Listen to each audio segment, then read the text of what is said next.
The Southeast Asian city-state is aiming to use H2 as a major power source to help in decarbonization. Last week, Singapore announced that it intends to achieve a carbon-neutral status by 2050, and that it will be using low-carbon hydrogen as a major component of its decarbonization. This represents the first time Singapore has committed to a specific date for its carbon-neutral goals.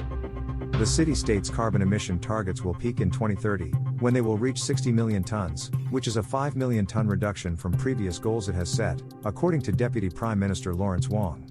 Singapore has been simultaneously examining the potential for developing low-carbon hydrogen as a major long-term power supply.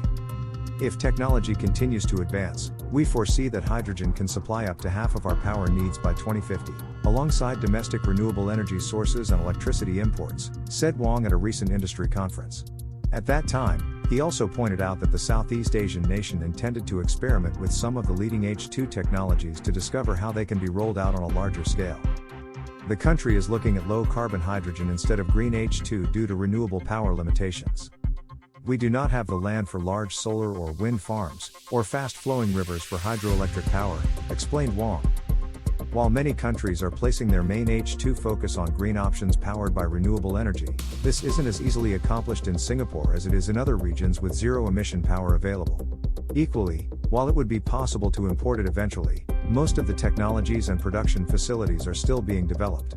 A global supply chain is not yet available, though it is not out of the question in the future.